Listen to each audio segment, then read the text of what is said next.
You trapped my son with that baby!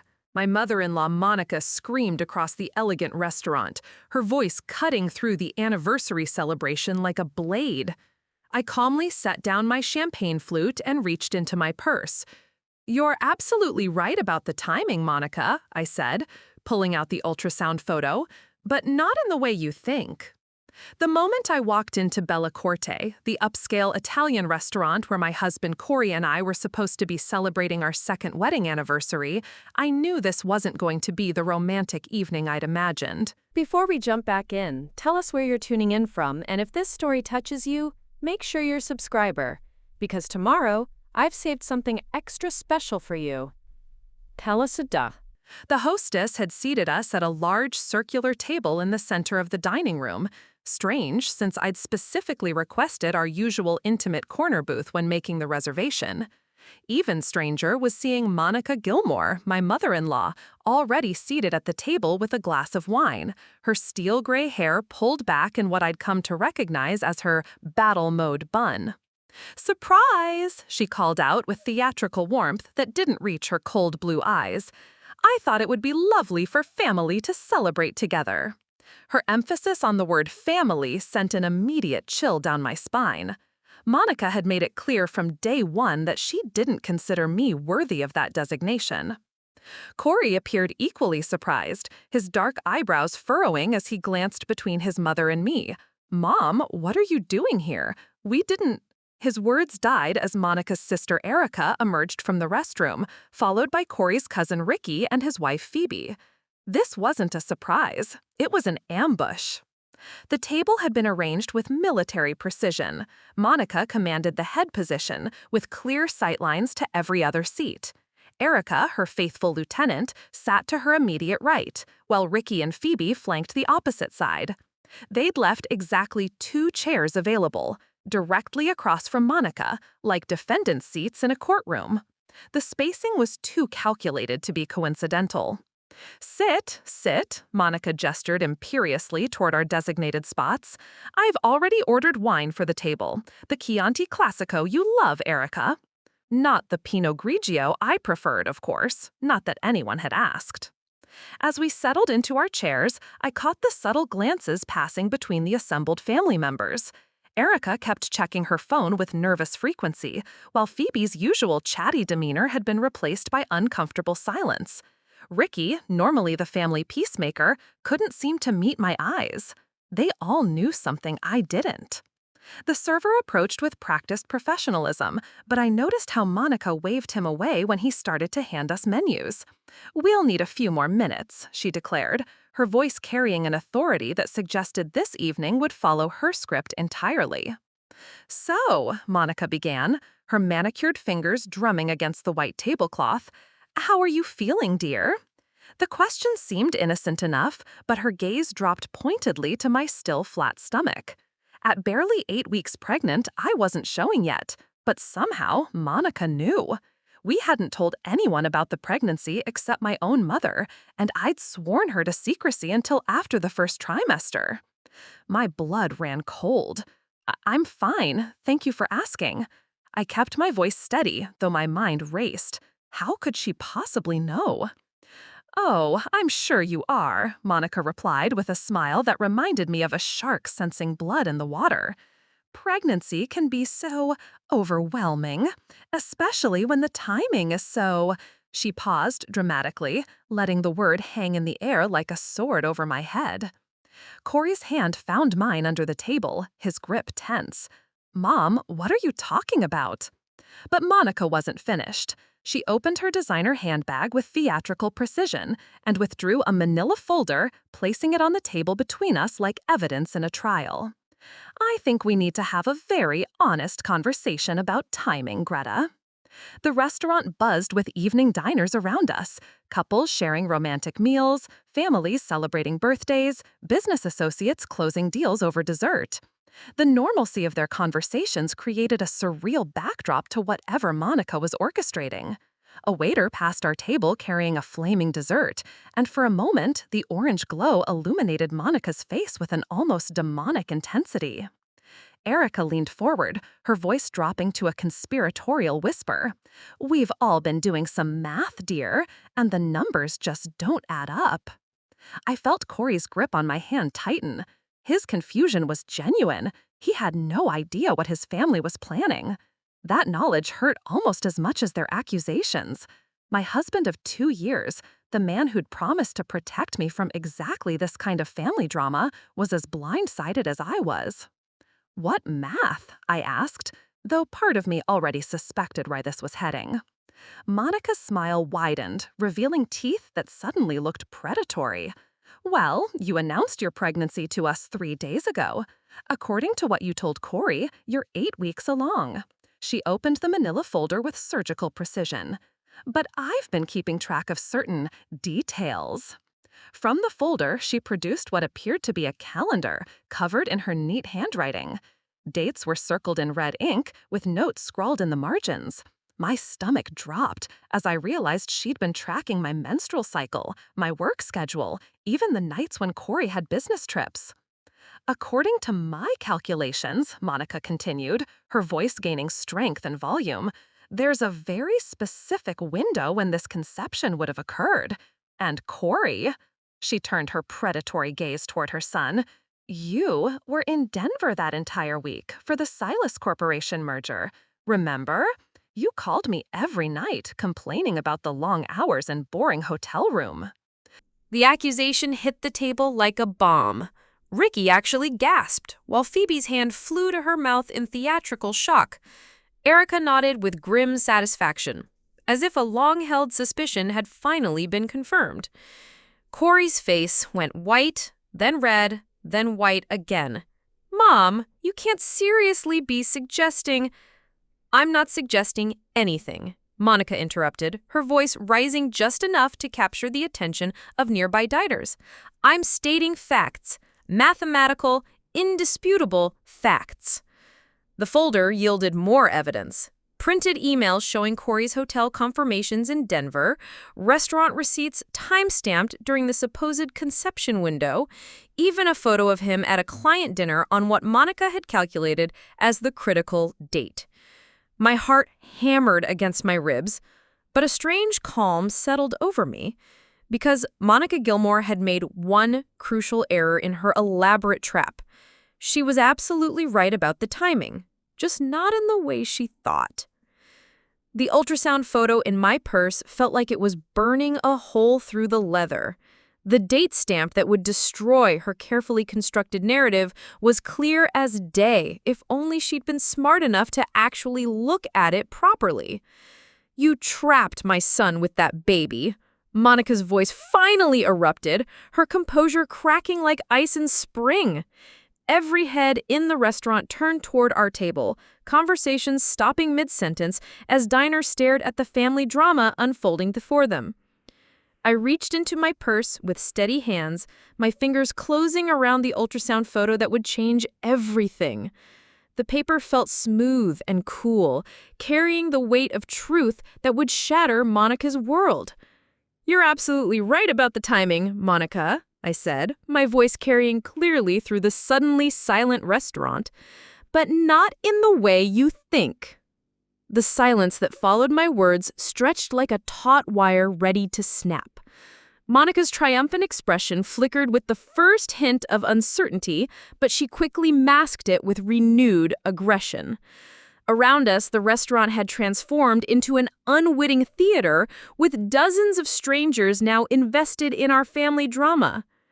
"Don't try to deflect this with word games, Greta," Monica hissed, her voice dropping back to a venomous whisper that somehow felt more threatening than her earlier outburst. But I wasn't ready to play my hand yet. 3 weeks of careful planning had taught me that timing was everything, and Monica hadn't finished exposing herself. I slipped the ultrasound photo back into my purse and folded my hands calmly on the table. "Please, continue with your presentation. I'm fascinated by the thoroughness of your research." Erica practically vibrated with excitement at my apparent capitulation. Oh, there's so much more, she breathed, leaning across the table like a gossip columnist who'd stumbled onto the story of the century. Tell her about the private investigator, Monica. My blood froze, but I kept my expression neutral. Preparing and narrating this story took us a lot of time, so if you are enjoying it, subscribe to our channel. It means a lot to us. Now back to the story. A private investigator? I thought I'd been so careful during my own investigation 3 weeks ago. Had they been watching me while I was watching them? Monica's smile returned full force. Yes, well, I believe in being thorough when protecting my family. Mr. Anton DeVille comes highly recommended for delicate situations. She spoke the private investigator's name like she was introducing a secret weapon. From the folder came a stack of photographs, each one time-stamped and annotated in Monica's precise handwriting. My mouth whined dry as I saw myself entering and leaving my office building, stopping at the grocery store, even sitting in my car outside Dr. Richardson's office 3 weeks ago, when I'd gone to get my own evidence. Mr. DeVille has been very productive, Monica continued, spreading the photos across the white tablecloth like she was dealing cards in a high-stakes poker game. These document your movements over the past month. Particularly interesting are the visits to medical facilities that aren't your usual obstetrician. Cory grabbed one of the photos, his face darkening with a mixture of confusion and growing anger. Mom, you hired someone to follow my wife. What the hell is wrong with you? Language, Cory. Monica snapped automatically, and I did what was necessary to protect you from making the biggest mistake of your life. Ricky shifted uncomfortably in his seat, finally speaking up for the first time since this nightmare began. Aunt Monica, don't you think this is going a bit far? Maybe we should discuss this privately? Privately? Monica's laugh was bitter and sharp. Privacy is exactly what allowed this deception to flourish. No, Ricky, sunlight is the best disinfectant, as they say. Phoebe nodded eagerly, her earlier shock having morphed into the excited energy of someone witnessing premium drama. It's better to know the truth, even when it hurts, she added, though her tone suggested she was enjoying this far more than she should. The waiter approached tentatively, probably wondering if he should call security or just pretend our table didn't exist. Would you like to see the wine list? He asked with admirable professionalism. Later, Monica dismissed him with an imperial wave. We're having a family discussion. I watched the server retreat, noting how other diners were straining to listen to our conversation. An elderly couple at the next table had abandoned all pretense of eating, their posture growing cold as they focused on our drama. A business dinner 2 tables away had devolved into whispered speculation about what they were witnessing. Monica was savoring every moment of this public humiliation, but she had no idea that every witness she was gathering would soon turn against her. Now, Monica continued, producing yet another document from her seemingly bottomless folder, let's discuss your visit to Dr. Carson's clinic last Tuesday. That's not your regular gynecologist, is it? My heart skipped, but not for the reason Monica thought. Dr. Carson was indeed the physician I'd visited, but not for the reason she assumed. I'd gone there to get a second opinion and additional documentation, knowing that Monica's investigation would uncover the visit and jump to the wrong conclusions. You see, Cory, Erica chimed in, women don't visit random doctors unless they're trying to hide something. Clearly, she needed someone who wouldn't ask uncomfortable questions about timing. Cory's jaw tightened, and I could see the seeds of doubt that his family had been planting beginning to sprout. 3 weeks ago, when I'd first discovered their plan, I'd watched this same expression cross his face, the terrible moment when love battles suspicion and both lose. Greta, he said quietly, is there something you need to tell me? The hurt in his voice almost broke my resolve. My husband, the man who'd held my hair when morning sickness struck, who'd excitedly called his best friend about becoming a father, was being systematically turned against me by his own family. The cruelty was breathtaking. I think, I said carefully, that your family should finish their presentation before I respond to anything. Monica's eyes glittered with satisfaction. How very diplomatic. But we're not quite finished, are we, Erica? Erica practically bounced in her seat as she pulled out her phone. I've been doing some social media research too, she announced, swiping through screenshots she'd apparently saved.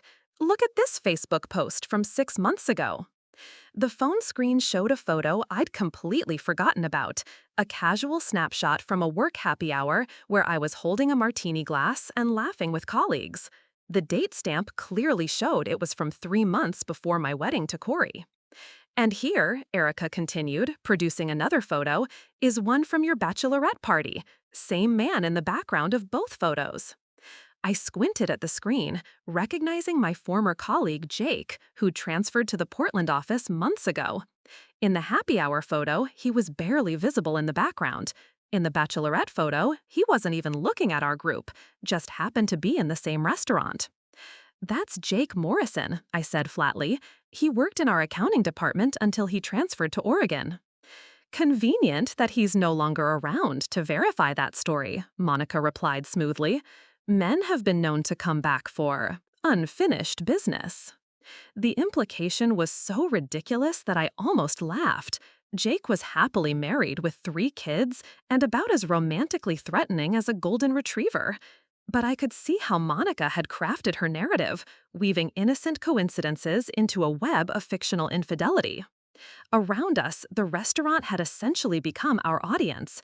The elderly couple was now openly staring. The business dinner had moved chairs for better sightlines, and even the waitstaff had found reasons to linger near our table. Monica had orchestrated this perfectly.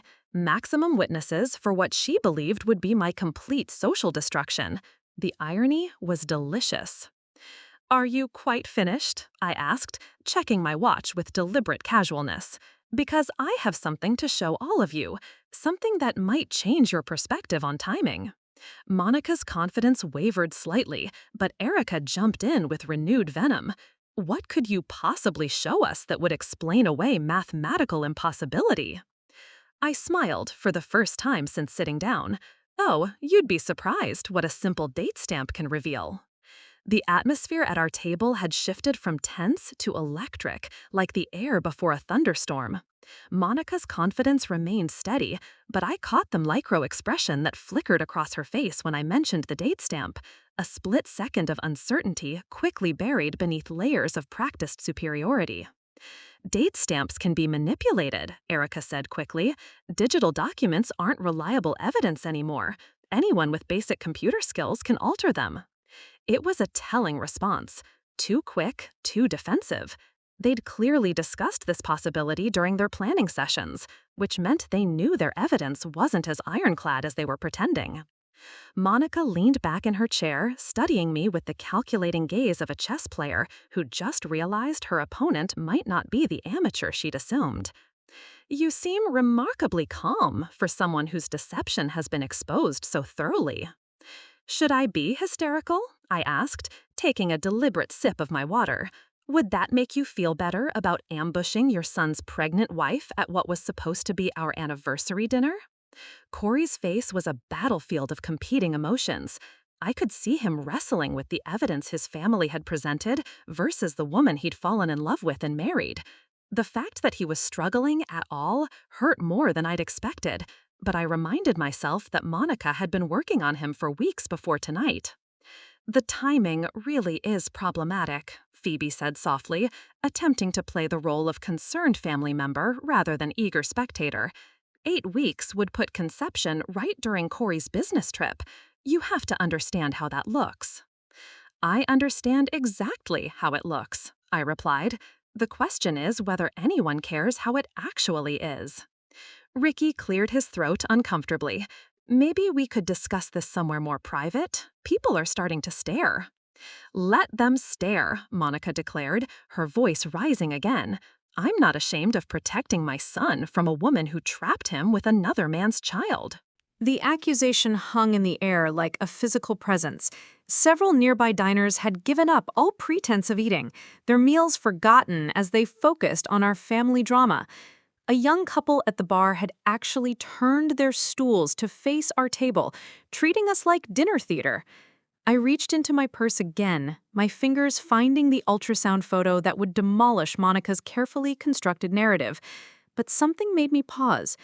Maybe it was the absolute certainty in her voice, or the way Erica was practically vibrating with anticipation. They were so sure they'd won. "Monica," I said quietly, "before I respond to your accusations, I'm curious about something. This investigation of yours, the private detective, the calendar tracking, the social media research, how long have you been planning this?" She straightened in her chair, pride overriding caution. "A mother's intuition never sleeps. I knew something was wrong from the moment you announced the pregnancy." "So, you've been tracking my menstrual cycle since I married your son?" The blunt question hit the table like a slap. Even Erica looked uncomfortable, while Ricky actually pushed back from the table slightly. Phoebe's eyes went wide with what might have been genuine shock. "I pay attention to details," Monica said defensively. "Someone has to look out for Cory's interests." "His interests," I repeated slowly. "Not his happiness, not his choice in partners. His interests." Cory's voice was strained when he finally spoke. "Mom, you've been tracking Greta's personal cycles? That's incredibly invasive." "It's practical," Monica snapped. "If she's going to claim a pregnancy that doesn't fit the timeline, someone needs to document the discrepancies."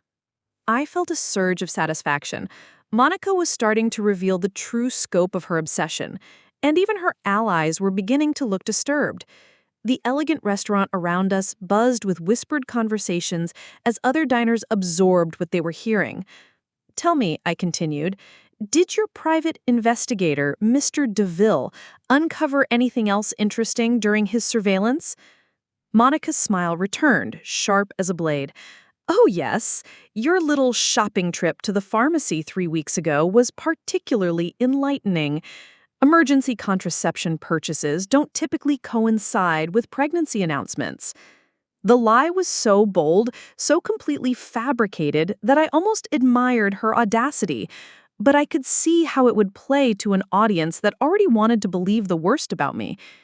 "Emergency contraception?" Cory's voice was barely above a whisper. "The pharmacy security footage was quite clear," Erica added, producing a blurry printout that could have been anyone buying anything.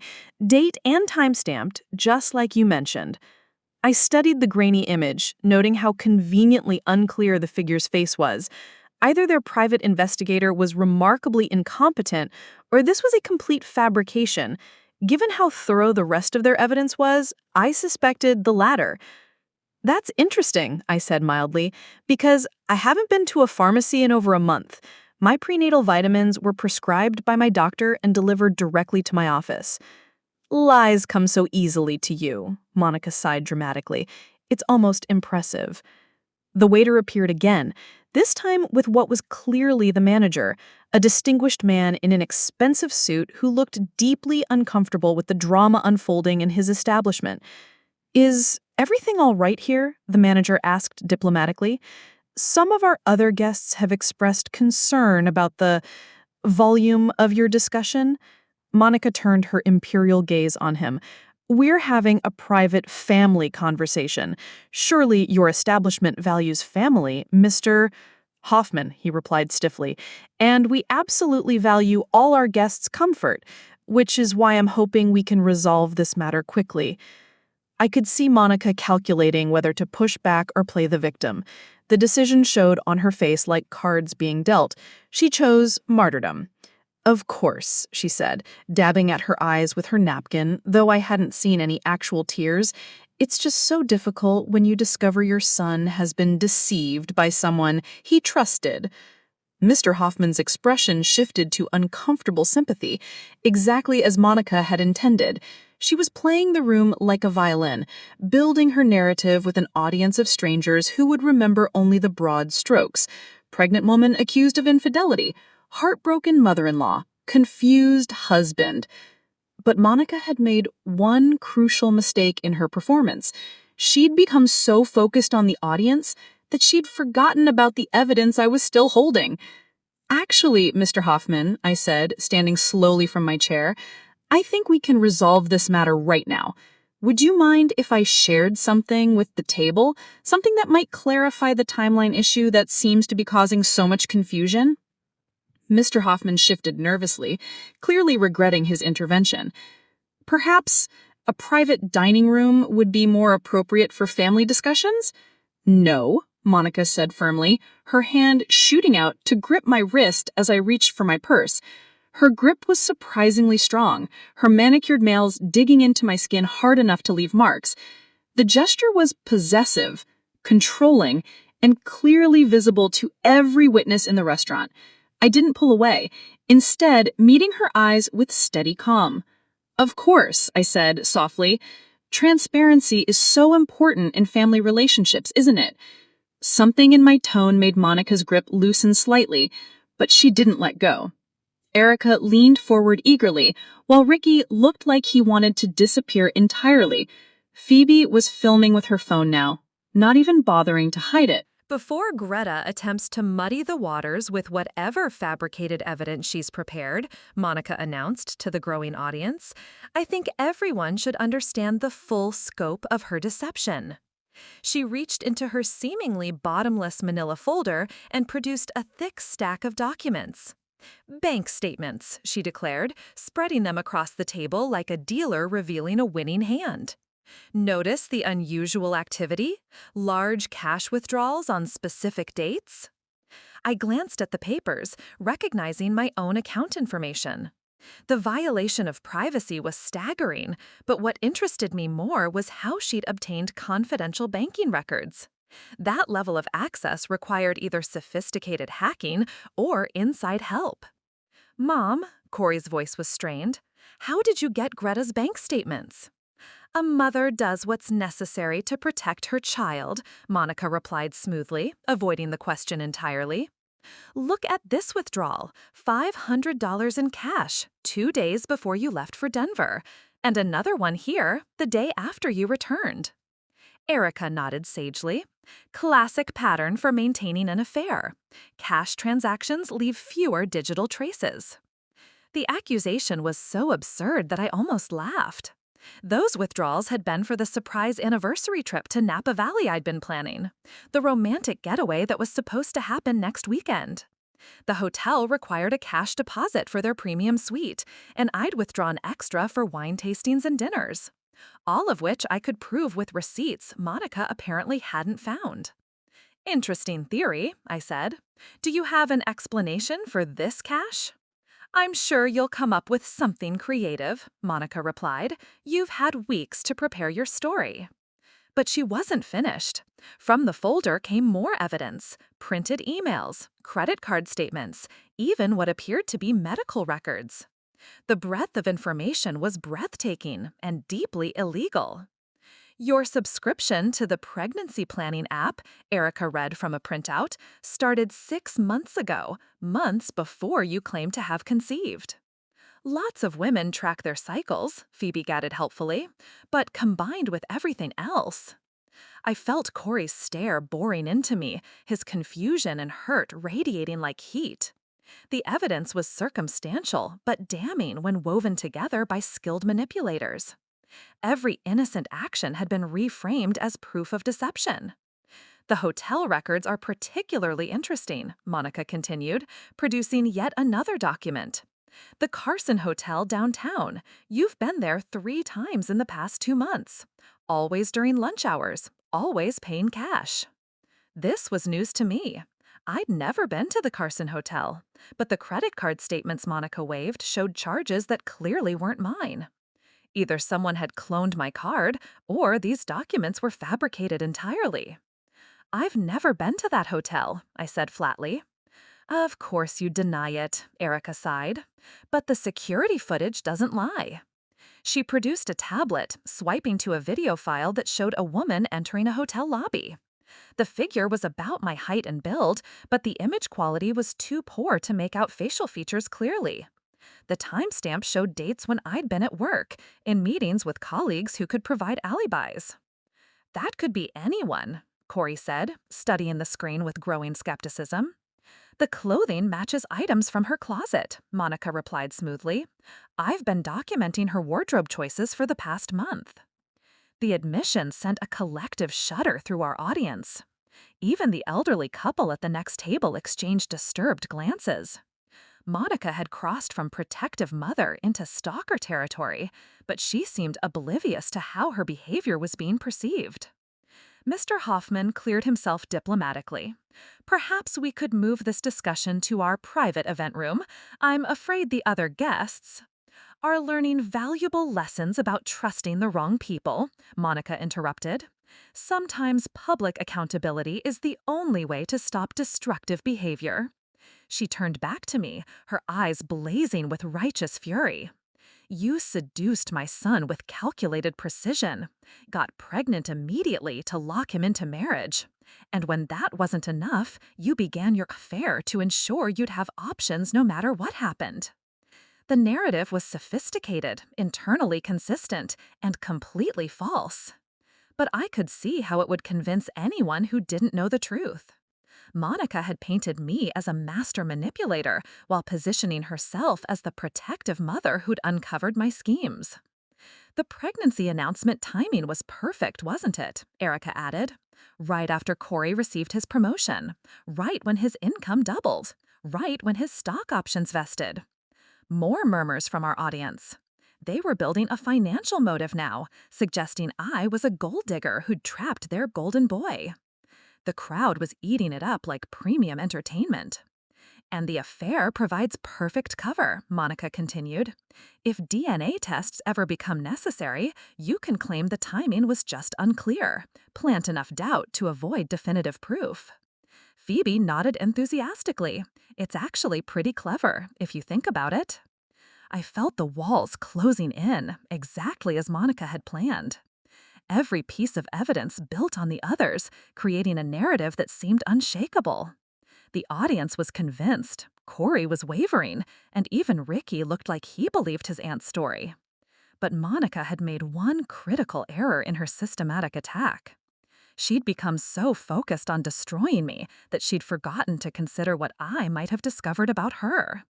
You've been very thorough, I said finally. Impressively thorough, actually. The kind of thoroughness that raises its own questions. Monica's triumphant smile flickered slightly. What do you mean? I said, pulling out not the ultrasound photo, but my own manila folder, that investigations work both ways. The appearance of my own manila folder sent a visible shock through Monica's carefully orchestrated presentation. Her face went through a rapid sequence of emotions, surprise, confusion, and then something that looked dangerously close to fear before she quickly masked it with renewed aggression. More fabricated evidence? She scoffed, but her voice had lost some of its earlier conviction. How desperate you must be to— Actually, I interrupted gently, opening my folder with the same theatrical precision she'd used. I think our audience deserves to understand the full scope of what's been happening here, the real investigation. Erica leaned forward aggressively. What investigation? You're just deflecting because you can't explain away the evidence. Oh, I can explain everything, I said, pulling out the first document, a professional letterhead that made Monica's eyes widen with recognition. Starting with this invoice from DeVille Investigations, dated 3 months ago. 3 months, Monica, not 3 weeks like you claimed. The paper fluttered slightly in my hands, but my voice remained steady. Around us, the restaurant had fallen into complete silence. Even the kitchen seemed quieter, as if the entire establishment was holding its breath. Mr. Anton DeVille has been very thorough in documenting his services, I continued. Surveillance services, background checks, financial record acquisition, and, I paused for effect, document alteration services. Monica's face had gone ashen, but she rallied quickly. That's a forgery. You had that made to— Actually, it's not, I said, producing a second document. This is Mr. DeVille's confession, signed and notarized this afternoon. It turns out private investigators get nervous when their illegal activities are exposed to the state licensing board. The confession was real. I'd spent the past 3 weeks building a case that would destroy Monica's entire operation. DeVille had cracked faster than I'd expected when faced with the choice between losing his license and telling the truth about his client's requests. Cory grabbed the confession, his hands shaking as he read. "Mom, this says you paid him to fabricate evidence, to create false bank statements, and—" "It says whatever she paid him to say," Monica snapped, but her voice was rising with panic. "Can't you see what's happening here? She's manipulating everyone, just like she manipulated you." But the crowd wasn't buying it anymore. The tide had turned with visible suddenness, whispers spreading through the restaurant as diners processed what they were hearing. The elderly couple was shaking their heads in disgust, while the business dinner had devolved into heated ethical discussions. "There's more," I said quietly, pulling out a thick stack of financial records. "Monica, would you like to explain these wire transfers to offshore accounts, or should I let Mr. Hoffman and his guests know about your money laundering operation?" The accusation hit like a bomb. Monica shot to her feet so quickly her chair nearly toppled backward. "You little bitch," she hissed, all pretense of maternal concern evaporating. "You have no idea what you're dealing with." "Actually, I do," I replied, standing to meet her gaze. "I know about the Carson Hotel meetings, but not for an affair, for business. Specifically, your business with certain clients who prefer cash transactions and flexible documentation." Erica had gone white, her eyes darting between Monica and the growing crowd of witnesses. "Aunt Monica, what is she talking about?" "Shut up," Monica snarled, her mask finally slipping completely. "Both of you shut up right now." Ricky pushed back from the table entirely, his face horrified. "Monica, please tell me you didn't involve us in something illegal." "The private investigation was just the tip of the iceberg," I continued, my voice carrying clearly through the silent restaurant. "Monica's been running a document forgery service for over 2 years. Birth certificates, marriage licenses, immigration papers, anything her clients needed to establish false identities or hide assets." Phoebe's phone clattered to the floor as the implications hit her. Oh my God, we're accessories. We helped her." "You helped her frame an innocent pregnant woman," I said firmly, using illegally obtained evidence and fabricated documents in front of dozens of witnesses. Monica lunged toward my folder, but Cory intercepted her with surprising speed. "Don't," he said, his voice deadly quiet. "Don't make this any worse than it already is." "Worse?" Monica laughed hysterically. "Your precious wife is destroying our family with lies, and you're taking her side." "These aren't lies, Mom," Cory said, holding up DeVille's confession. "This is your signature on the contract, your bank account paying for fabricated evidence, your handwriting on the surveillance notes." The restaurant manager had called security. I could see 2 uniformed officers entering through the main entrance, their presence adding an official weight to the unfolding drama. Other diners were pulling out their phones, some filming, others presumably calling friends and family to share the incredible scene they were witnessing. Monica saw the security guards approaching, and her composure finally shattered completely. "This is all her fault," she screamed, pointing at me with a shaking finger. "She trapped my son with that baby, and when I tried to expose her, she framed me." The desperation in her voice was almost pitiable, but I felt no sympathy. She'd tried to destroy my marriage, my reputation, and my unborn child's future with elaborate lies and criminal conspiracy. "Speaking of the baby," I said, finally reaching for the ultrasound photo that had started this entire confrontation, "I think it's time everyone saw the real timeline." 3 weeks earlier, I had been living in blissful ignorance, my biggest concern being morning sickness and finding the right prenatal vitamins. The discovery that would change everything came by pure accident, a moment of serendipity that probably saved my marriage and possibly my life. I'd left work early for my 8-week appointment with Dr. Richardson, arriving 20 minutes ahead of schedule only to find the parking lot completely full. Frustrated and already running late after circling the block twice, I decided to park in the visitor spots at the office building next door, planning to move my car after the appointment. The elevator in the adjacent building was old and slow, and I found myself waiting on the third floor when I heard familiar laughter echoing from an open office door down the hallway. Monica's distinctive voice carried clearly through the corridor, followed by a man's voice I didn't recognize. Curiosity overrode politeness. I moved closer to the doorway, staying just out of sight behind a decorative pillar. What I saw through the glass partition made my blood run cold. Monica sat across from a heavy-set man in an expensive suit, spreading documents across his desk with the efficiency of someone conducting routine business. But these weren't ordinary papers. They were official-looking forms with government seals, blank spaces waiting to be filled in with whatever information their clients required. The pregnancy timeline needs to be handled delicately, Monica was saying, her voice carrying the authority of someone accustomed to getting her way. Too obvious and it won't stand up to scrutiny. Too subtle and the impact is lost. The man, who I now knew was Anton DeVille, nodded thoughtfully. We've had success with the medical record approach. Doctors are surprisingly careless with their filing systems, especially the older practices.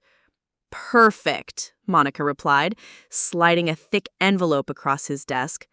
I need enough documentation to prove the timing is impossible.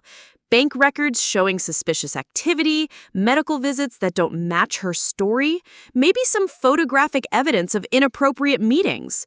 My hands started shaking as the full scope of their conversation became clear. They weren't just planning to embarrass me.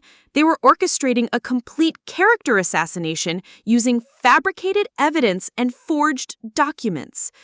The hotel surveillance is particularly effective, DeVille continued, opening a laptop that showed what appeared to be a video editing program. We can place anyone anywhere with the right combination of existing footage and digital manipulation. Monica leaned forward eagerly. Show me. The laptop screen displayed security footage from various hotel lobbies, each clip featuring women of approximately my height and build entering and leaving at different times. With basic editing software, DeVille demonstrated how he could create convincing evidence of meetings that had never occurred. The beauty is in the ambiguity, he explained. We don't need perfect clarity, just enough visual similarity to plant doubt. Combined with fake financial records and manipulated medical documentation, it becomes nearly impossible to disprove. I fumbled for my phone, my hands trembling so badly I nearly dropped it twice before managing to start recording. The audio quality wasn't perfect through the glass partition, but their words were clear enough to be understood. What about the husband? Monica asked. Cory's always been too trusting for his own good. Leave him to me, Monica replied with chilling confidence. I've been undermining his faith in her for weeks. Small comments about her behavior, innocent questions about her schedule, gentle suggestions that pregnancy makes women unpredictable. By the time we present the evidence, he'll be primed to believe the worst. The casual cruelty in her voice made my stomach turn. This wasn't just about me. Monica had been systematically poisoning my husband's mind, preparing him to accept her manufactured narrative. Timeline? DeVille asked, making notes in a leather-bound planner. 3 weeks, Monica said firmly. I want everything ready for their anniversary dinner. Maximum impact, maximum witnesses, maximum humiliation. Their anniversary dinner. Our anniversary dinner. The romantic evening I'd been planning for months transformed into an elaborate trap designed to destroy my life in the most public way possible. I recorded for another 10 minutes, documenting their discussion of forged bank statements, fabricated medical records, and manipulated photographic evidence. Each revelation was worse than the last, painting a picture of criminal conspiracy that went far beyond simple family drama. The appointment with Dr. Richardson felt surreal after what I'd witnessed. Sitting in the familiar examination room, hearing my baby's heartbeat through the Doppler, I struggled to process the magnitude of Monica's betrayal. This wasn't just about her disapproval of me. It was about her willingness to destroy innocent lives to maintain control over her son. That night, I lay awake, staring at the ceiling while Cory slept peacefully beside me, oblivious to the storm that was building around us. The recording on my phone felt like a ticking bomb, evidence of a conspiracy so elaborate and malicious that I could barely comprehend it. But I also felt something else growing alongside the shock and fear, a cold, determined anger that would fuel every decision I made over the next 3 weeks. Monica wanted to play games with forged evidence and manufactured scandals. I would show her what real investigation looked like. The days following my discovery were a masterclass in psychological torture. I had to continue living normally with Cory, smiling and planning our anniversary celebration, all while knowing that his mother was orchestrating an elaborate scheme to destroy our marriage. Every casual comment from Monica during family dinners felt like a scalpel cutting deeper into my composure. The first real test came 2 days after I'd recorded their conversation. Cory arrived home from work with an expression I'd never seen before, confused, hurt, and suspicious all at once.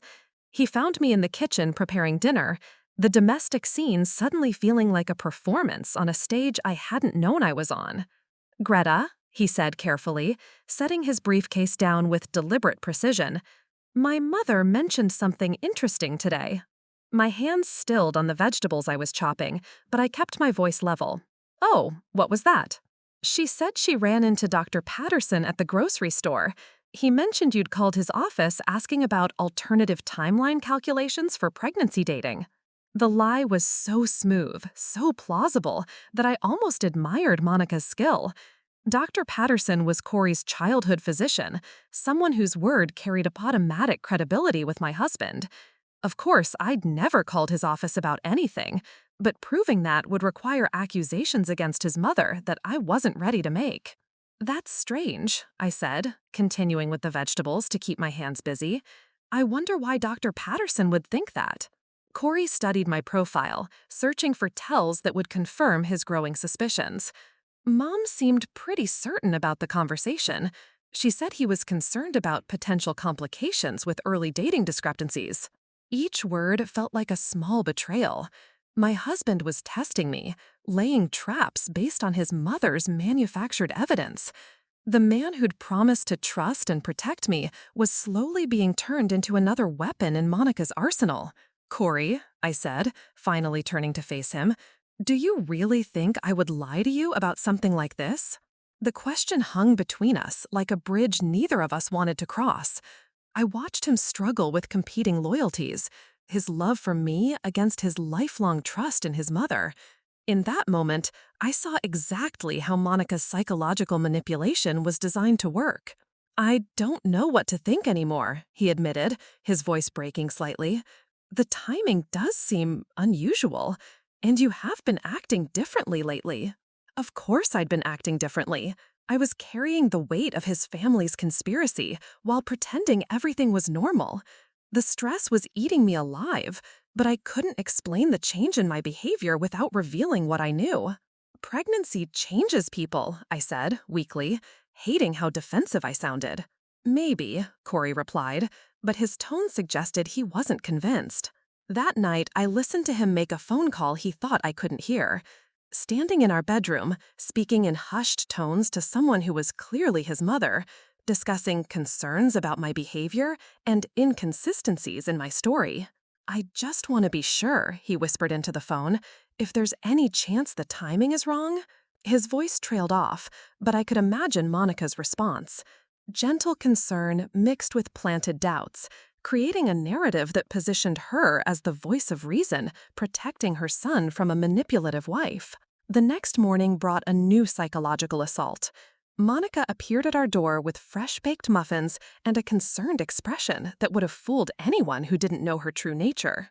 "I've been thinking about your situation, dear," she said, settling into our kitchen like she belonged there. "These early pregnancy symptoms can be so confusing. Have you considered getting a second opinion on the dating?" The suggestion sounded reasonable, caring even, but I recognized it for what it was, another step in her campaign to undermine my credibility. Any second opinion I sought would either be dismissed as biased or somehow become part of her evidence collection. "Dr. Richardson is very experienced," I replied carefully. Of course," Monica agreed quickly. I just worry that you might be putting too much pressure on yourself to have everything perfectly figured out. Sometimes when women are uncertain about timelines, they feel they need to be defensive. The word uncertain hit like a carefully aimed dart. She was planting seeds in my own mind now, making me question my own knowledge and memories. It was psychological warfare disguised as maternal concern. Over the following week, the campaign intensified. Monica began dropping by more frequently, always with some innocent reason, but managing to steer every conversation toward my pregnancy timeline. She asked seemingly casual questions about my symptoms, my doctor's appointments, my certainty about conception dates. Meanwhile, Cory grew more distant. I caught him studying me when he thought I wasn't looking, his face wearing the expression of someone trying to solve a puzzle he wasn't sure he wanted to complete. The isolation was suffocating. I couldn't confide in friends without seeming paranoid or crazy. I couldn't confront Monica without evidence that would hold up against her manipulations. And I couldn't explain my behavior to Cory without destroying the careful investigation I was building. Every day felt like walking through a minefield, knowing that one wrong step would trigger the explosion Monica was so carefully preparing. But I was preparing too, gathering evidence and building my own case while she systematically dismantled my life. The hardest part was maintaining hope that truth would be enough to save us. The turning point came when I realized that defending myself against Monica's lies would never be enough. I needed to go on the offensive to build a case so comprehensive and damning that it would not only expose her conspiracy, but destroy her credibility permanently. The decision to fight back rather than simply endure marked the beginning of my transformation from victim to strategist. My first move was securing legal counsel. I contacted Sarah Chen, a criminal defense attorney I'd met through my college alumni network. Sarah specialized in white-collar crime and had a reputation for methodical preparation that reminded me of Monica's own thoroughness, but applied to legitimate purposes. "This is definitely criminal conspiracy," Sarah confirmed after reviewing my recording and the evidence I'd gathered. "Document forgery, identity theft, financial fraud. Your mother-in-law has been busy, but we need more than one conversation to build a solid case." She was right. Monica's operation was sophisticated enough to require equally sophisticated opposition. Sarah introduced me to Marcus Webb, a former FBI investigator who now worked private cases involving financial crimes. Marcus had the technical expertise to trace digital footprints and uncover the full scope of Monica's forgery business. "The beauty of criminals who think they're smarter than everyone else," Marcus explained during our first meeting, "is that they get overconfident. They leave trails because they believe they'll never be caught." Within 48 hours, Marcus had identified the offshore accounts Monica used to launder money from her forgery clients. The financial records painted a picture of a woman who'd been running illegal operations for years, using her social standing and charitable work as perfect cover for criminal enterprise. "Your mother-in-law has been very busy," Marcus reported, spreading bank statements across Farah's conference table. "Conservative estimate, she's processed over $2 million through fake document services in the past 3 years." The numbers were staggering, but they also provided leverage. Monica wasn't just planning to frame me, she was protecting a criminal empire that could send her to federal prison for decades. My next challenge was documenting her current conspiracy without alerting her to my investigation. This required careful choreography, appearing to go about my normal routine while actually gathering evidence at every opportunity. I started by visiting Dr. Richardson's office to get additional documentation of my pregnancy timeline. Not just the standard ultrasound photos, but detailed medical records showing hormone levels, growth measurements, and conception date calculations that would be impossible to dispute or manipulate. "Is everything all right?" Dr. Richardson asked when I requested copies of everything in my file. This level of documentation usually suggests legal concerns. "Preventative measures," I replied diplomatically. "Sometimes family situations require extra verification." He nodded knowingly. Apparently, pregnancy-related family drama was more common than I'd realized. The medical records became the foundation of my defense, but I needed more. Marcus helped me trace the fabricated bank statements Monica planned to use, identifying the specific software and techniques DeVille employed to create convincing forgeries. See this font inconsistency? Marcus pointed to details invisible to untrained eyes. And the spacing here. Professional bank systems don't generate statements with these characteristics. This is desktop publishing software, probably something you could buy at any electronics store. We documented every flaw in Monica's evidence, building a technical case that would destroy her narrative even if she managed to present it convincingly to an audience of laypeople. But technical evidence wasn't enough. I needed to understand Monica's psychology, her motivations, and her vulnerabilities. This meant diving into her past, researching her background with the same thoroughness she'd applied to destroying me. What I discovered was illuminating and disturbing in equal measure. Monica had a history of controlling behavior that stretched back decades. Cory's father had divorced her when Cory was 12, citing manipulation and psychological abuse in court documents that were sealed but accessible through Marcus's investigative channels. She's done this before, I realized, reading through the divorce proceedings. The surveillance, the fabricated evidence, the systematic character assassination. Cory's father had faced accusations of infidelity backed by manufactured proof that closely resembled what Monica was planning for me. The difference was that he'd had fewer resources to fight back and no advance warning of her tactics. Armed with this historical pattern, I began reaching out to Monica's previous victims. Cory's father had remarried and moved to Corrigan, but he was willing to provide sworn testimony. Two of her former business associates had similar stories about contracts that mysteriously disappeared and financial records that didn't match their own documentation. Monica Gilmore destroys people for sport, Cory's father told me during a carefully recorded phone conversation. The fact that she's targeting you means you represent some kind of threat to her control. Be very, very careful. His warning was sobering, but it also confirmed that I was on the right track. Monica's attack on me wasn't personal, it was tactical. I represented independence and loyalty that she couldn't control, making me a threat to her psychological dominance over Cory. The final piece of my counter strategy involved timing.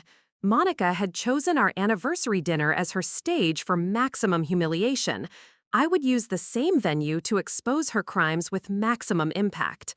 But first, I needed to ensure that when the moment came, I would have allies in the room and evidence that couldn't be disputed or explained away.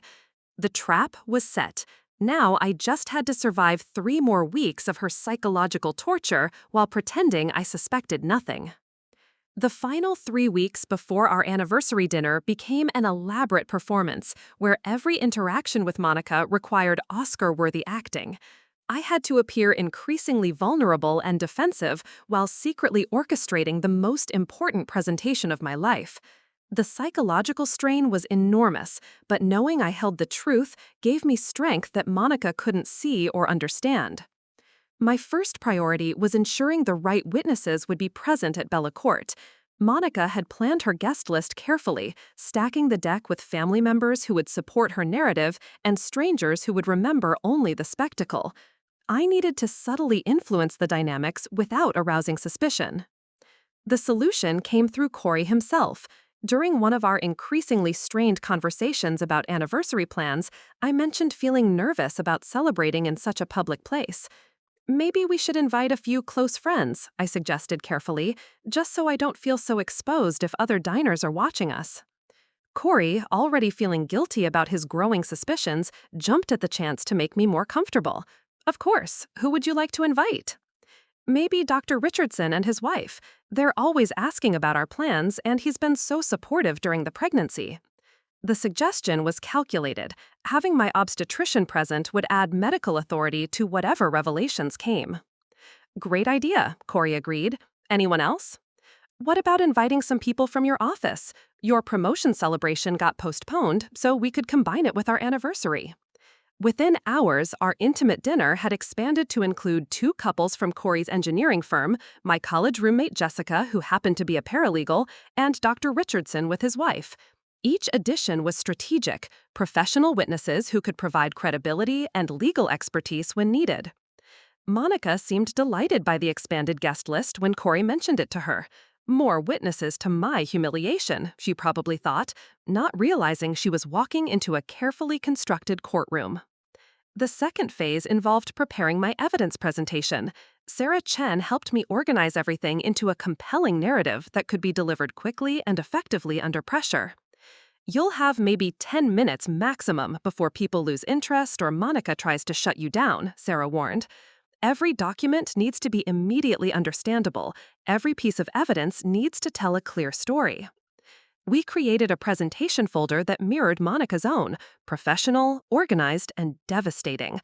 Bank records showing her money laundering operations, DeVille's signed confession detailing the forgery services, historical court documents proving her pattern of behavior, and most importantly, the recorded conversation that started everything. The key is staying calm, Marcus advised during our final preparation session. Monica will try to rattle you, make you seem hysterical or defensive. Your strength lies in being the rational one while she reveals her true nature. But my most important preparation was emotional. I practiced telling my story in front of mirrors, recording myself to check for signs of weakness or uncertainty. I rehearsed Monica's likely responses and prepared counter-arguments for every deflection she might attempt. The hardest part was maintaining my performance at home. Cory's suspicion had grown to the point where he was actively avoiding physical contact, finding excuses to work late or visit friends rather than spend evenings with me. His withdrawal hurt more than I'd expected, but it also strengthened my resolve. "I know you're going through something," he said one night, standing in our bedroom doorway like he was afraid to come closer. "I just wish you'd tell me what it is." The irony was crushing. He wanted honesty, but Monica had poisoned him against the truth before I could tell it. Any explanation I offered would sound like desperate lies from a woman caught in deception. "Soon," I promised, and it was the most honest thing I'd said to him in weeks. "After our anniversary dinner, everything will be clear." The final week brought unexpected challenges. Monica began dropping hints that she had additional information that might be difficult to hear. She was building anticipation for her revelation, probably hoping to increase my anxiety and make me crack under pressure. "I just want you to know," she said during one particularly cruel visit, "that whatever happens, I want what's best for Cory and the baby, even if that means some painful truths have to come out." Her performance was masterful, the reluctant messenger forced to deliver unwelcome news rather than the architect of an elaborate frame job. I nodded and thanked her for her concern, all while imagining her face when she realized how completely her plan had been turned against her. 2 days before the dinner, Dr. Richardson called with news that would add the perfect final piece to my presentation. "I have your additional test results," he said.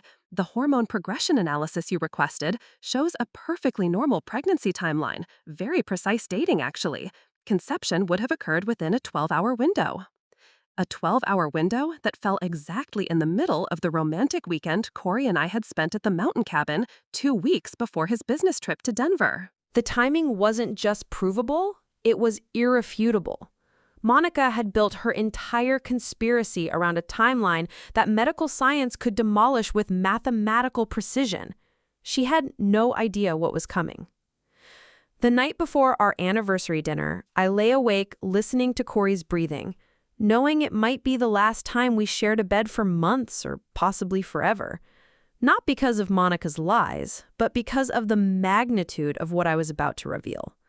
Even if I proved my innocence, the fact that his mother was a criminal would shatter his world in ways that might not be repairable.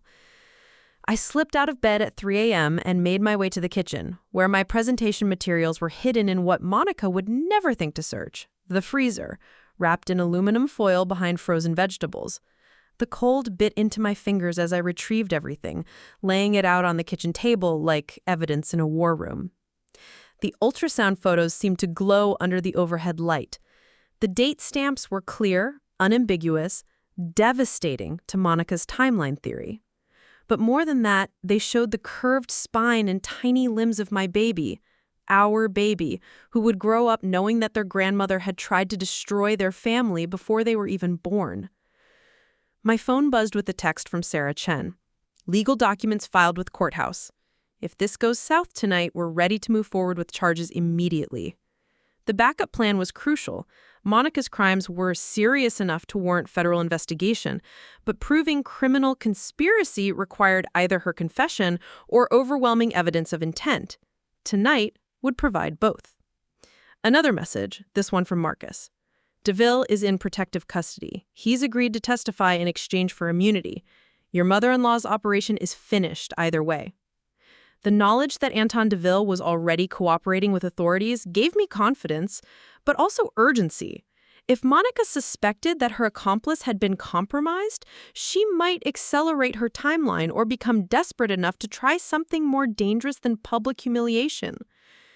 I made coffee and settled into the quiet darkness of pre-dawn, reviewing my strategy one final time. The key was allowing Monica to commit fully to her performance before revealing the trap.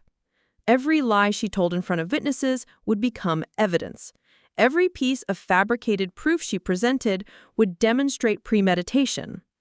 At 6 a.m., Cory emerged from the bedroom looking haggard and conflicted. He'd been losing sleep too, torn between the woman he'd married and the mother who'd raised him. "Big day," he said, attempting casual conversation while pouring coffee with shaking hands. "Yes," I agreed, studying his profile in the morning light. "Everything changes today."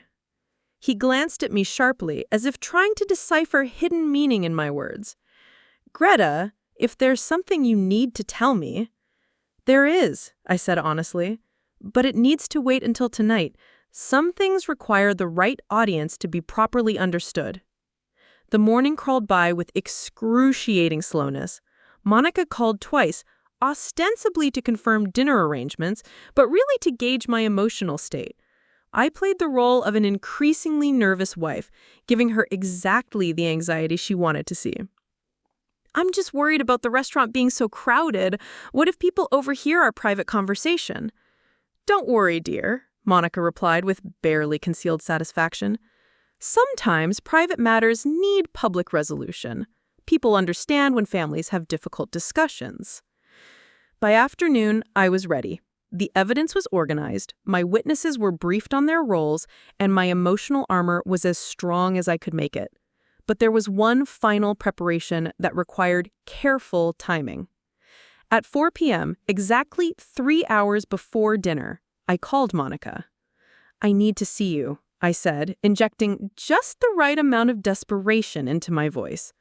"Before tonight, there's something I have to tell you privately." The bait was irresistible. Monica probably thought I was going to confess, to beg for mercy, or try to negotiate some kind of deal. She agreed to meet me at a coffee shop near the restaurant, no doubt planning to record our conversation as additional evidence of my guilt. What she didn't know was that I was recording too. The coffee shop was perfect for what I needed, public enough to feel safe, but quiet enough for intimate conversation. Monica arrived precisely on time, her face wearing an expression of false concern mixed with predatory anticipation. "You sounded so upset on the phone," she said, settling into the chair across from me. "What's troubling you, dear?" "I know what you're planning tonight," I said simply, watching her face for the micro-expressions that would reveal her true thoughts. Monica's mask slipped for just a fraction of a second. Surprise, then calculation, then renewed confidence. "I'm not planning anything except a lovely anniversary dinner with family." "The evidence you have," I continued, "the bank statements, the hotel records, the private investigator's report, I know it's all fabricated." Now Monica's smile turned genuine, but it was the smile of a predator who'd cornered wounded prey. "Prove it," she said softly. "I will," I promised. "Tonight, in front of everyone." Monica leaned back in her chair, studying me with new interest. "You really think you can outsmart me? Child, I've been playing these games since before you were born." "I'm counting on it," I replied, standing to leave. "See you at dinner, Monica. It's going to be quite the show." As I walked away, I heard her laugh, cold, confident, and completely unaware that she just confessed a criminal conspiracy on a recording that would destroy her life. The trap was set, the stage was prepared, and in 3 hours, justice would finally have its moment. The dining room at Bellacorte had been transformed into an arena, though most of the participants didn't realize they were gladiators yet.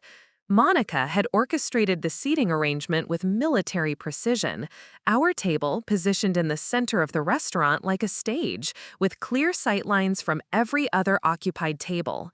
The lighting was perfect for drama, the acoustics designed to carry conversation throughout the elegant space. I arrived precisely on time, wearing the navy dress Cory had bought me for our first anniversary. The symbolism felt important, a reminder of better times before Monica's poison had infected our marriage. Cory looked handsome but haunted, his smile forced as he helped me into my chair. "You look beautiful," he said, but his eyes held a sadness that broke my heart. He was grieving our relationship before it was even officially dead, convinced by weeks of manipulation that tonight would bring devastating revelations about his wife's betrayal. Monica made her entrance 15 minutes later, flanked by Erica and trailed by Ricky and Phoebe. She wore black, funeral attire for the marriage she was about to destroy. Her manila folder was clutched in her manicured hands like a weapon she couldn't wait to deploy. "Sorry we're late," she announced to the growing table of witnesses. "We had some last-minute preparations to finish." Dr. Richardson and his wife had arrived early and were already studying the tension with professional interest. My college friend Jessica sat beside them, her paralegal training evident in how she observed the family dynamics with sharp attention. Cory's colleagues from the engineering firm filled out the witness list, their presence adding professional credibility to whatever was about to unfold. The server approached with practiced hospitality, but Monica waved him away with imperial authority. "We'll need a few minutes before ordering. We have some family business to discuss first." The phrase family business sent ripples of uncomfortable anticipation through our expanded table. Other diners began paying attention, sensing the drama that was building like atmospheric pressure before a storm. "So," Monica began, her voice carrying the ceremonial weight of a judge about to deliver a verdict, "I think it's time we address the elephant in the room." She opened her manila folder with theatrical precision, the papers inside rustling like autumn leaves. Every eye at the table focused on her hands as she withdrew the fabricated bank statements, the falsified hotel records, and the manipulated surveillance footage. "Greta," Monica continued, her voice gaining strength and volume with each word, "we need to talk about your pregnancy timeline." The accusation landed like a bomb in the center of our anniversary celebration. Dr. Richardson's eyebrows shot up toward his hairline, while Cory's colleagues exchanged glances that mixed confusion with growing interest. Jessica leaned forward slightly, her legal instincts recognizing the opening moves of a character assassination. "According to the dates you've given us," Monica announced, spreading the forged documents across the white tablecloth like evidence in a trial, conception would have occurred during the week of March 15th through 22nd. She paused for dramatic effect, letting the dates sink in while other diners strained to hear the family drama unfolding at the center table. The elderly couple from earlier in the evening had actually moved to a closer table, abandoning all pretense of privacy. "The problem," Monica continued, her voice rising with righteous indignation, "is that Cory was in Denver that entire week, alone, working 18-hour days on the Silas Corporation merger." From her folder came the hotel receipts, the restaurant bills, even photographs of Cory at client dinners during the supposed conception window. Each piece of evidence was legitimate, which made Monica's narrative all the more convincing to an audience that didn't know the real timeline. "But that's not all," Erica chimed in, clearly unable to contain her excitement any longer. "Show them the bank records, Monica."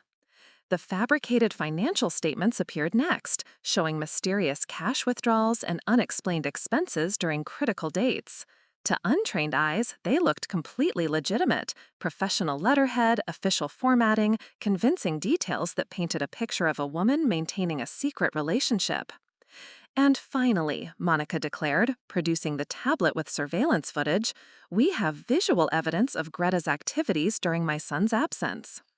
The grainy hotel lobby video played for the assembled witnesses, showing a woman of my approximate build entering and leaving at times that would support Monica's infidelity narrative. The image quality was poor enough to prevent definitive identification, but clear enough to plant seeds of doubt. Cory's face had gone ashen as he watched his mother's presentation.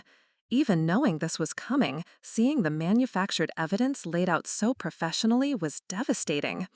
His colleagues were studying me with expressions that mixed sympathy with judgment, while Dr. Richardson looked genuinely confused by the medical implications.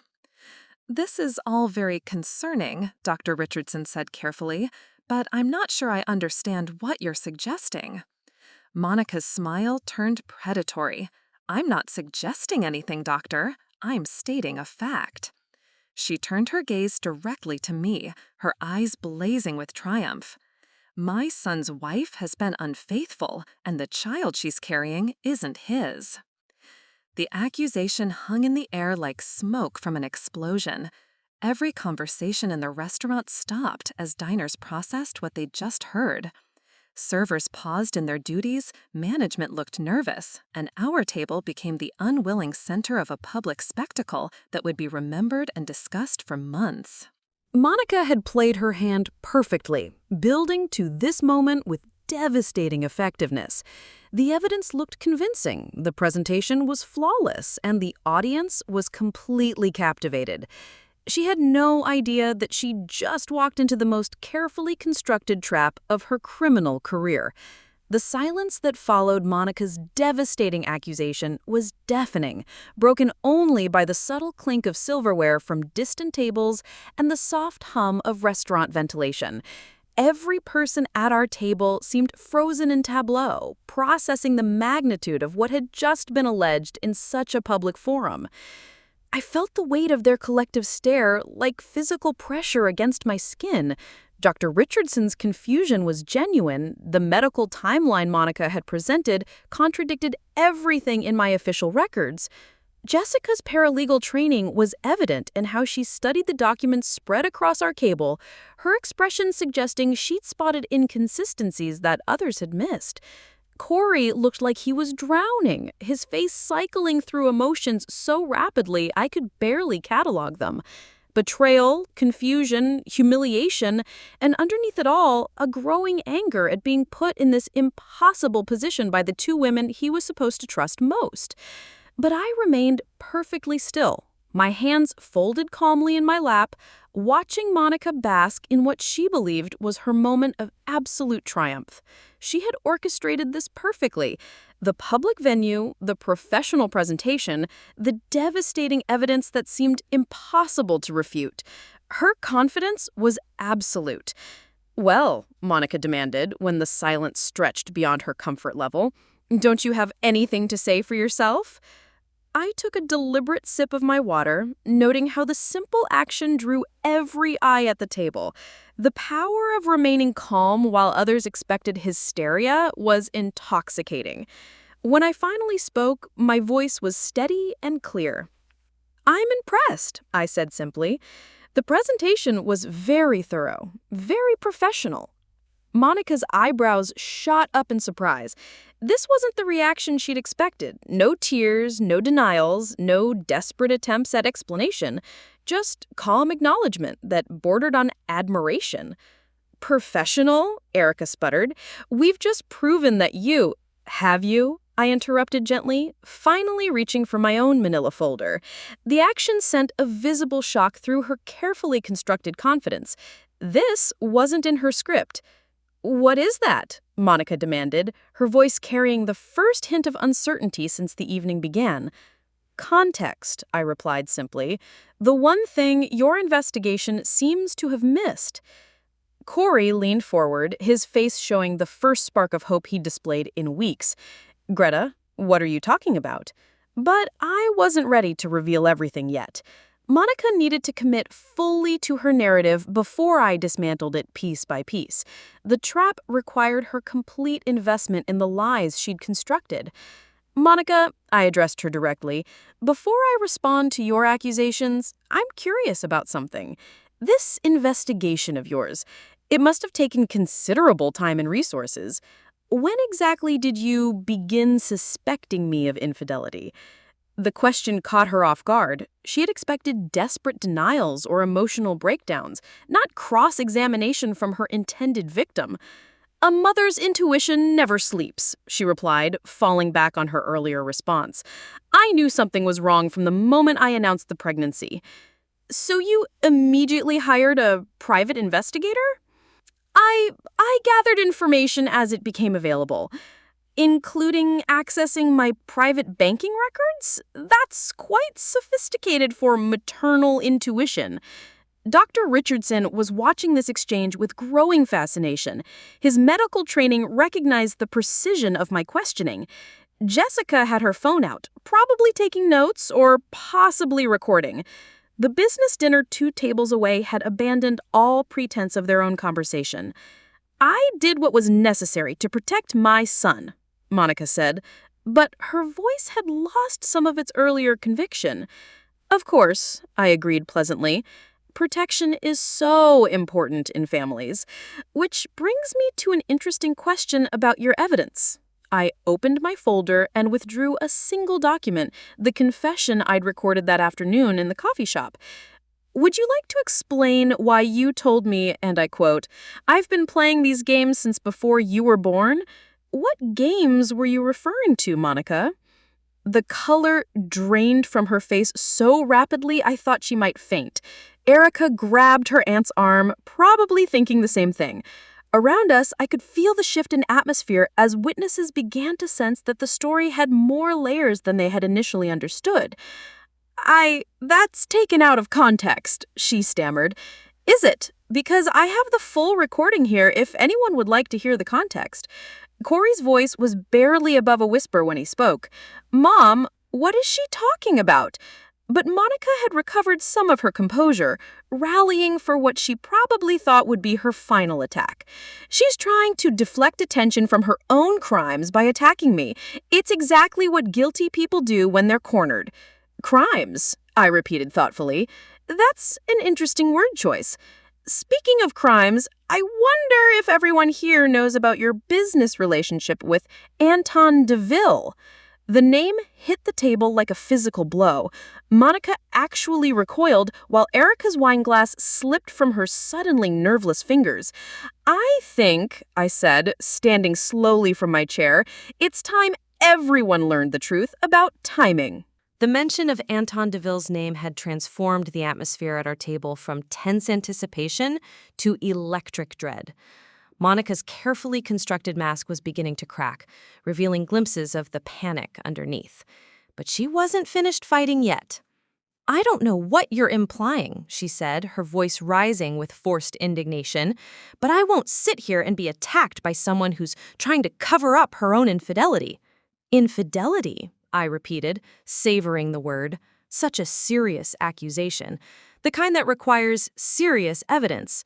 The kind that, how did you put it earlier, sometimes needs public resolution. I withdrew the first document from my folder, a bank statement that made Monica's eyes widen with recognition. But this wasn't one of her fabricated documents. This was real, showing wire transfers from her personal account to DeVille investigations over the past 3 months.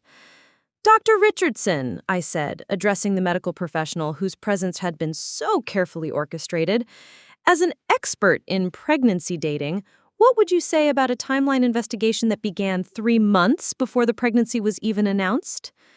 The doctor leaned forward, studying the bank records with professional interest. "That would suggest premeditation rather than medical concern," he said carefully. "Investigation typically follows suspicion, not the reverse." Monica's face had gone ashen, but Erica jumped to her defense with desperate loyalty. "That proves nothing. Maybe Monica had other reasons to hire an investigator." "Oh, she did," I agreed, pulling out the next document. "Multiple reasons. Isn't that right, Monica? Would you like to tell everyone about your document alteration services, or shall I?" The phrase document alteration services sent a visible shock through our audience. Jessica's paralegal training kicked in immediately. She recognized the legal implications of what I was suggesting. Cory's colleagues exchanged glances that mixed confusion with growing alarm.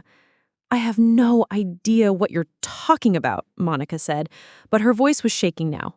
Really? Because Anton DeVille had quite a lot to say about your business relationship when he was offered immunity in exchange for cooperation with federal investigators.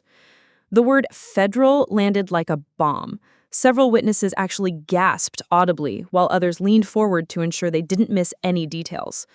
The restaurant around us had essentially become our theater, with dozens of diners hanging on every word. I withdrew DeVille's signed confession, letting it rest on the table where everyone could see the official letterhead and notary seal. This is Mr. DeVille's sworn statement detailing the services he provided for you over the past 2 years. Document forgery, identity theft, financial record manipulation, quite an impressive resume. Monica tried to grab the confession, but Cory intercepted her hand with surprising speed. "Don't," he said quietly, his voice carrying a warning that stopped her cold. "Cory, you can't believe," she started. "I don't know what to believe anymore, but I'm going to hear what Greta has to say." The support from my husband, however tentative, gave me strength to continue. I pulled out the recorded conversation from that afternoon, setting my phone on the table with deliberate ceremony. "This is from our conversation this afternoon," I announced to the gathered witnesses. "Monica, would you like to explain to everyone what you meant when you said you'd been playing these games since before I was born?" I pressed play, and Monica's voice filled the suddenly silent restaurant. "You really think you can outsmart me? Child, I've been playing these games since before you were born." The audio quality was crystal clear, every word carrying across our table and beyond. Other diners had stopped eating entirely, their attention focused on the drama unfolding in their midst. "That could mean anything," Erica said weakly, but her defense lacked conviction. "Could it?" I asked, producing another document. "This is Monica's divorce proceeding from 1995. Cory, you might find your father's testimony particularly interesting." Cory's face went white when he recognized the official court documents. His parents' divorce had been sealed, the details hidden from him his entire life. Now those secrets were about to be exposed in the most public way possible. "She fabricated evidence then, too," I continued, reading from the court transcript. "False financial records, manufactured surveillance footage, forged correspondence. The judge called it a pattern of systematic deception designed to destroy the respondent's character and credibility." The words hit our table like physical blows. Monica was shrinking in her chair, while Erica looked like she was going to be sick. Ricky and Phoebe sat frozen, finally understanding the magnitude of what they'd become involved in. Dr. Richardson broke the stunned silence. "Are you saying this entire accusation against Greta was fabricated?" "Not just fabricated," I replied, pulling out the recorded hotel surveillance footage that showed the real woman entering and leaving, someone who looked nothing like me when viewed in high resolution.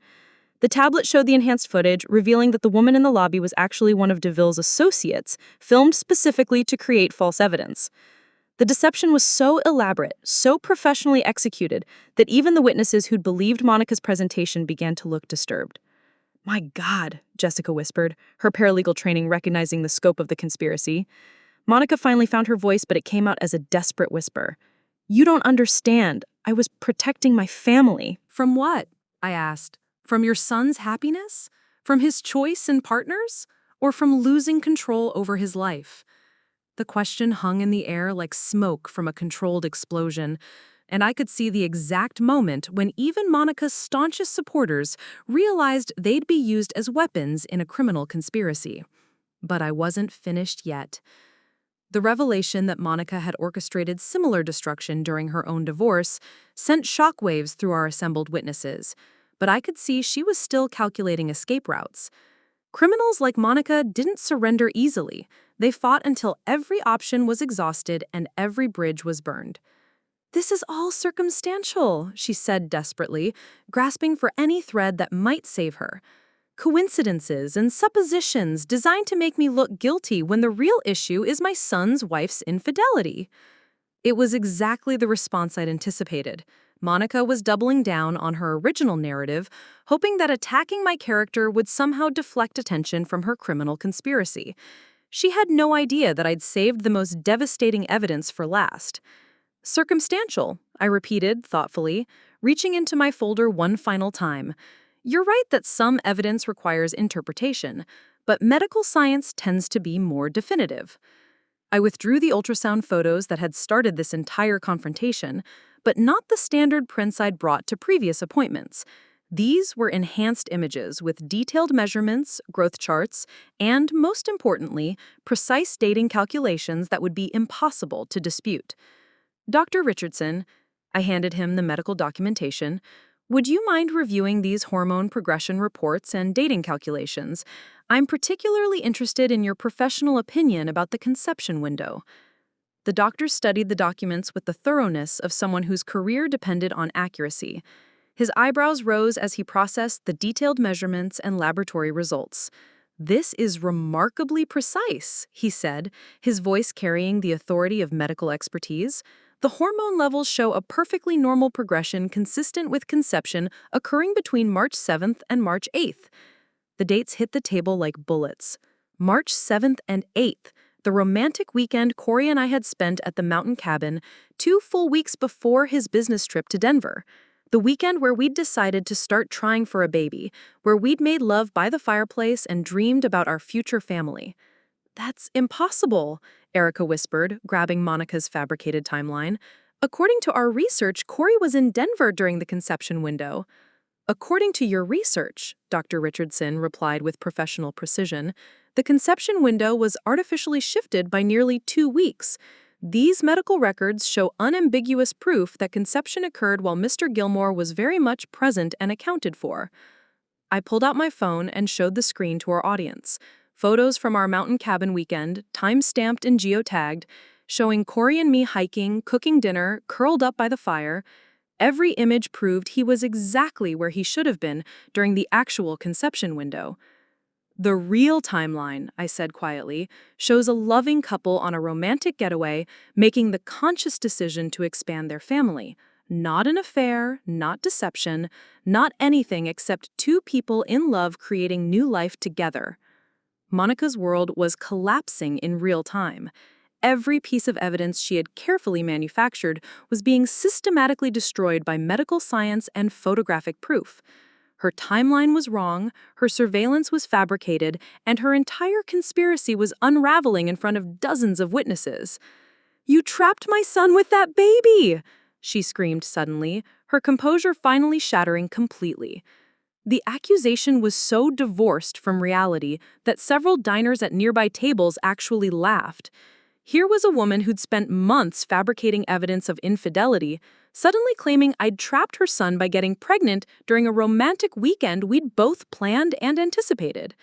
"You're absolutely right about the timing, Monica," I said, echoing the words that had started this confrontation. "But not in the way you think." I stood up slowly, every eye in the restaurant fixed on my final revelation. The timing was perfect, just not for the reasons you fabricated. The silence that followed my revelation stretched like a taut wire before snapping with devastating consequences. Monica sat frozen in her chair, her face cycling through expressions of disbelief, rage, and dawning horror as the magnitude of her exposure sank in. Around us, the restaurant had become a courtroom where justice was being served alongside the evening's entrees. Dr. Richardson was the first to break the stunned quiet.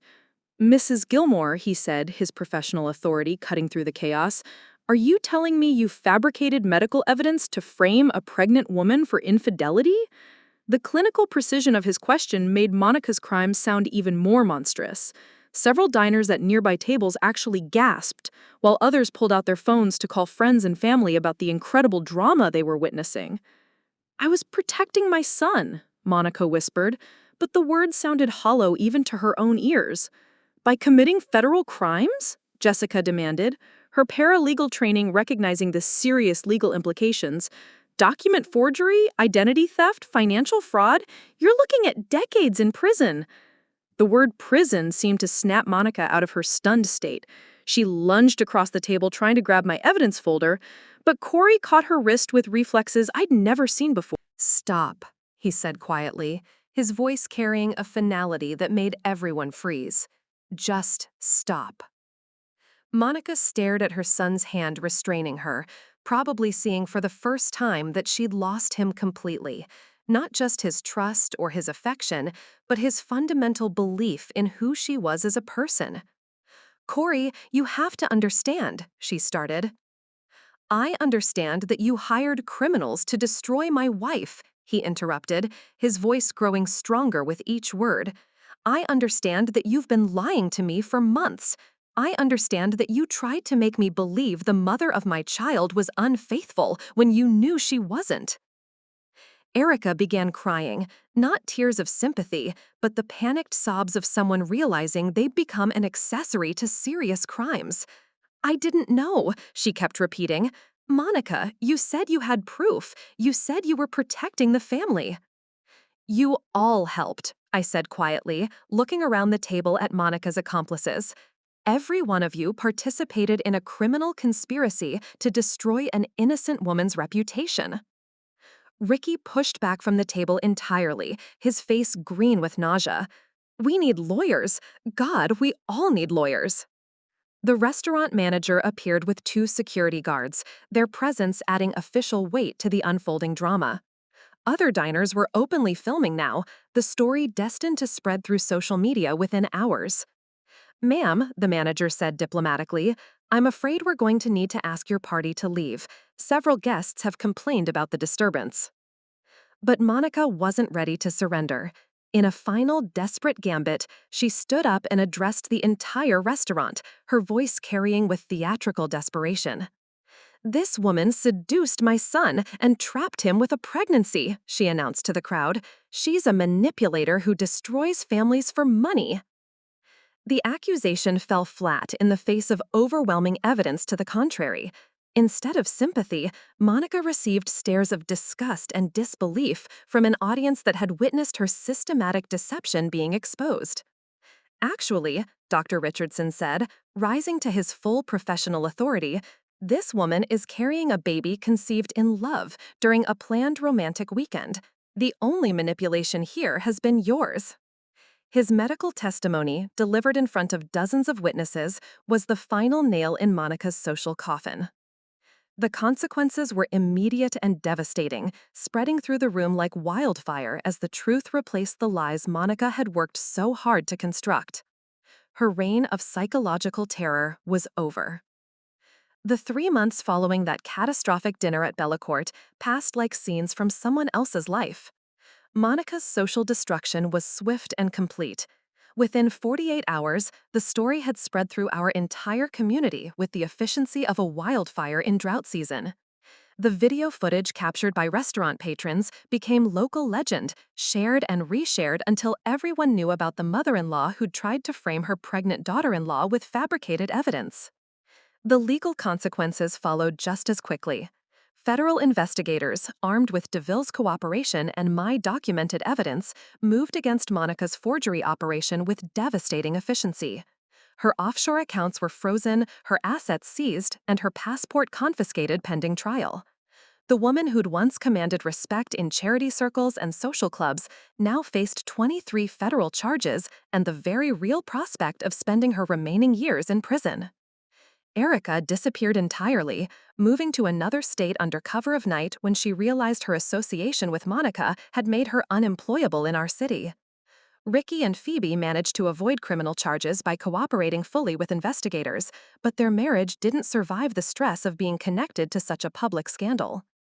The most profound changes, however, were happening within the walls of our own home. Cory had moved back into our bedroom the night after the dinner, but the man who returned was fundamentally different from the one who'd left. The easy trust that had characterized our early relationship was gone, replaced by something harder earned but potentially more durable. "I keep thinking about all the times she made comments about you," he said one evening as we sat in our living room, his hand resting protectively on my growing belly. "Little suggestions that you were secretive or manipulative. I thought she was just being overprotective, but she was poisoning me against you from the beginning." The revelation that his mother had been systematically undermining our marriage for months was almost harder for Cory to process than her criminal activities. At least the forgery and fraud were clearly wrong. The psychological manipulation felt more personal, more intimate in its betrayal. "She's sick," I said, though the words felt inadequate to describe the calculated cruelty of Monica's behavior. Mentally ill people can be incredibly convincing when they're focused on a target.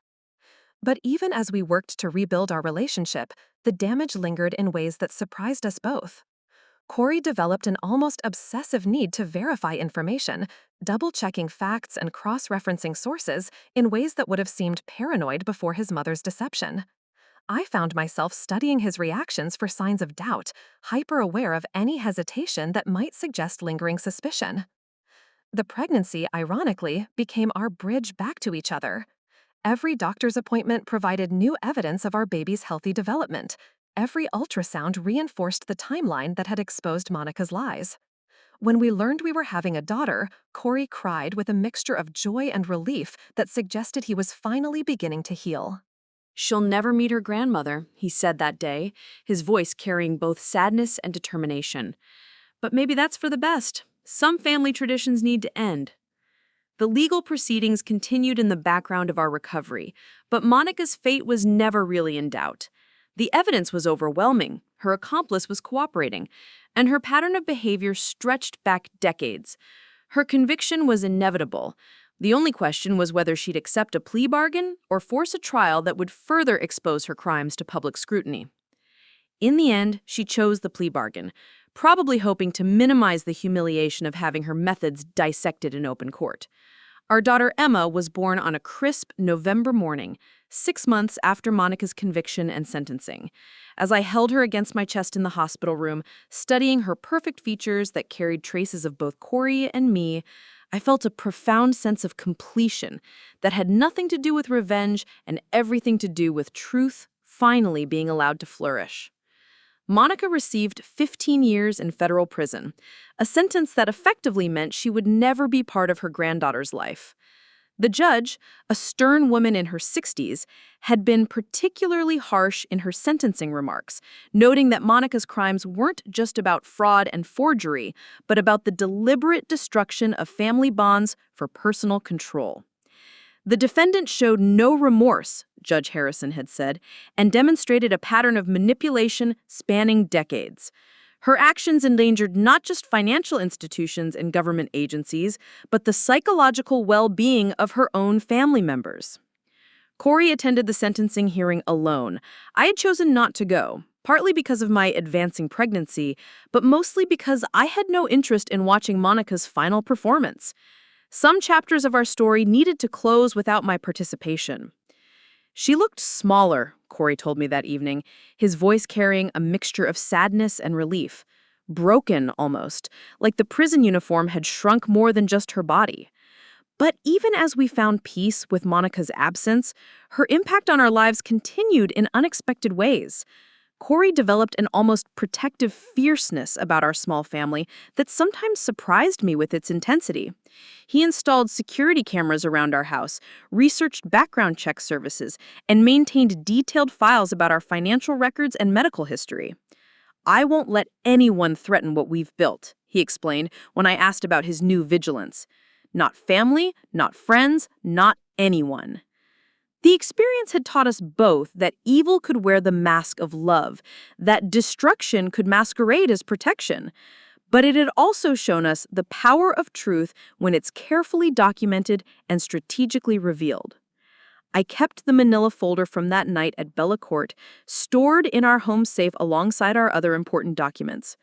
Not as a trophy, but as a reminder that sometimes the greatest act of love is refusing to accept lies, even when those lies come wrapped in the authority of family tradition. Emma's nursery was painted yellow and green, neutral colors that Monica had once criticized as indecisive, but they felt perfect to us, representing hope and growth without the rigid expectations that had poisoned previous generations of Cory's family. On quiet evenings, when Emma slept peacefully in her crib and Cory worked on his engineering projects at the kitchen table, I sometimes reflected on the journey that had brought us to this peaceful moment. The woman who had tried to destroy us was spending her days in a concrete cell, while we were building the kind of family that thrived on honesty rather than control. "Do you ever regret it?" Cory asked one night, looking up from his laptop. "Sometimes I think we could have handled it differently." I considered the question seriously, weighing the months of stress and uncertainty against the clarity that had emerged from exposing the truth. "No," I said finally, my hand resting on Emma's baby monitor. "Some fights choose you. The only real choice is whether you're going to win them." The ultrasound photo that had started everything was framed now, hanging in Emma's nursery beside her birth certificate and hospital bracelet. Not as evidence anymore, but as proof that love, when it's real, creates its own irrefutable timeline. And in our house, truth would always be the foundation upon which our family was built. Up next, you've got 2 more standout stories right on your screen. If this one hit the mark, you won't want to pass these up. Just click and check them out. And don't forget to subscribe and turn on the notification bell so you don't miss any upload from us.